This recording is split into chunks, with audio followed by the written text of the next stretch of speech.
Grabatzen ari garen unean, arratsaldeko ordu bietatik 28 minutu igaro diren honetan, Realak atzo eman zuen albistearen inguruan hitz egin behar dugu, izan ere, orain bi egun jakinarazi zuen klubak Imanolek bere erabaki propioz ez duela datorren denboraldian Realeko lehen taldea entrenatzen jarraituko, eta zurrumurru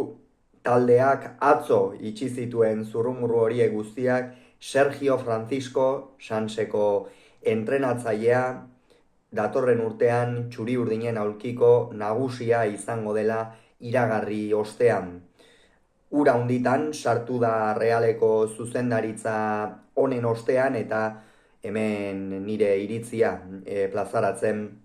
saiatuko naiz. Lehenik eta behin esan behar dut ez didala konbentzitzen fitxaketa honek, egia esan beste perfil bateko entrenatzailea espero nuen Realean, iruditzen zait zuzendaritzak eskua garbitu dituela, egin batean uste izan dutelako behar bada zurrumurru gutxiago egongo zirela aurre denboraldian zehar etxeko entrenatzaile bat jarrita, ez? Bai baitaki Realeko jendeak, Realeko zale orok, atxikimendu handia duela bere jendearekiko, Sergio Francisco horietako bada, urte asko daramatza klubean, hasieran jokalari moduan, gerora Realzeko eta Sanseko orain gutxi arte, eta gaur zuzenduko du azken partida hain zuzen ere bigarren taldearekin, atxikimendu handia izan duen pertsona da, Sergio Francisco, eta horri jarraipena eman nahi izan dio Jokin Aperribai presidenteak, etxeko bi figura zuzendaritzan jarrita, patroi moduan jarrita, batetik Erik Bretos, dakigun bezala kirol zuzendaria izango dena, eta bestetik, oraintxe esaten ari garena, Sergio Francisco datorren urtetik aurrera entrenatzaile izango dena. Hori inolako zalantzari gabe beste erabaki baten gandik datorrela iruditzen zait, izan ere Sergio Francisco Erik Bretosi utziko dio lanean, hau da, eskutik egingo dute lan, logikoki eta astelenetik aurrera, alaxe jakinarazi zuen klubak, astelenetik aurrera hasiko direla datorren denboraldia prestatzen, eta eskutik lan egite horrek behar bada kohesio handiago batera eraman ditzake, ez? Hau da, oraindik ere ez dute elkarrekin lanik egin, batetik Bretosen lehen esperientzia izango delako talde batean, eta bestetik Sergio Francisco lehen taldera iritsi berria izango delako, baina iruditzen zait taldearen autu hau epe luzerako zerbait dela, hau da. Orain Reala trantsizio egoera batean dagoela esan daiteke, orain artean Europako postuetan talde ohikoetako bat izan da, azken 6 urtetan, aurreko bideoan aipatu genuen bezala Imanolen merituz, baina orain beste aro bat hasten dela iruditzen zait. Jada, ez dugu ikusiko goian Reala, ez dugu Europako postuengatik behar bada borrokatzen bai, baina askoz ere maila apalagoan ibiliko den talde bat izango dela iruditzen zait Reala. Horrelakoa da futbola, horrelakoa da kirola oroar, azkenean zuk denboraldi batean ez baldin badituzu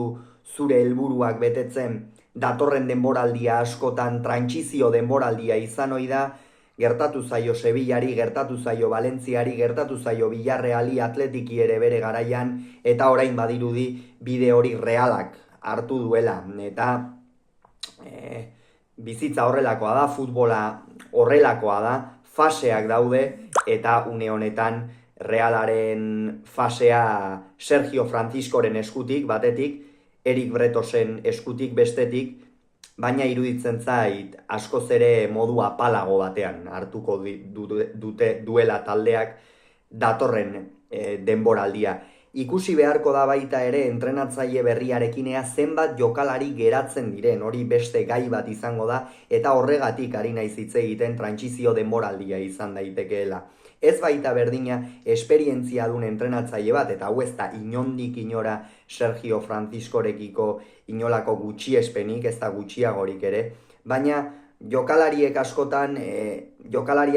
entrenatzaileek markatzen dituzte, eta ez litzake berdina izango esate baterako entzun diren izenak Michel Lopetegi, Xabi Alonso, oso zaila zen Xabi Alonsoren anik ezinezkoa ikusten nuen egia esan, baina horietako entrenatzaile bat ekarri eta behar bada Kubo, Zubimendi, Remiro apur bat alambrearen gainean edo geratu edo ez zalantzan dauden jokalari horiekin, Xabi Alonso bat, Mendilibar bat, Michel bat, Lopetegi bat, horietako edozein ezartzea edo Sergio Francisco ez, oraindik ere lehen mailan eta eliteko mailan edo maila gorenean oraindik ere esperientziarik ez duen entrenatzaile batekin, ez? Horrek ere nik uste jokatuko duela eta astelehenetik aurrera hori ere pentsatzen hasiko dira inolako zalantzari gabe, bai Bretos eta bai Sergio Francisco. Kontua kontu une honetan Sergio Francisco Sanse laugarren postuan dauka, oraindik ere bigarren mailara igotzeko playoffetako postuetan aukerak dituzte txuri-urdin gazteek bertan izateko, baina hemendik aurrera Sergio Francisco aulki hori utzi egingo du, eta buru belarri datorren urtean lehen taldearen prestakuntzan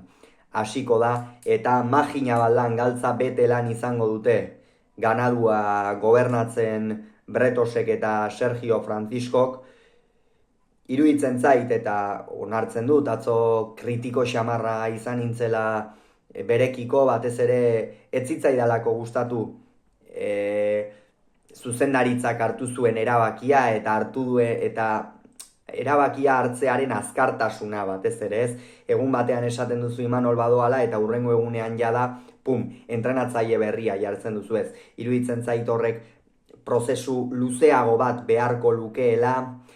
Sergio Franciscorekin ziur aski zuzendaritzak hitz egingo zuen, aurretik esango zien proiektua zein zen, gogoratu behar da ere 2028 arte berritu zuela Sanserekin orain gutxi, Mikel Goti esate baterako beretzako oso garrantzitsua den jokalari batek ere kontratua berritu du orain gutxi, eta oraindik ere lehen taldean ez zuen minuturik izan gaur egun ere. Oraindik jokatu gabe jarraitzen du, eta apur bat hor dago, ez, dilema edo, ea Sergio Franciscorekin zer gertatuko denez, jokalari garrantzitsuenak geratuko dira, ez, niri iruditzen zait, oso zaila izango dela Zubimendi eta Kubo bezalako jokalariak mantentzea. Bestaldetik berriz, trantsizio urte honetan behar bada Arrobiko beste zenbait jokalarirentzat, esate baterako Arkaitz Mari Ezkurrena, Mikel Goti, hor aurrera pausoa ematear dauden jokalari horientzat izango alda proiektu sendo bat, hori datorren denboralditik aurrera ikusiko da, aurre denboraldian esan bezala galtza betelan izango dute bai Bretosek eta bai Sergio Franciscok, eta horixe, konfiantza apur bat jarri, eta ea Realaren onerako lan egiten duten ziur horretan saiatuko baitira. Esan bezala, Sergio Francisco Realeko entrenatzaile berria.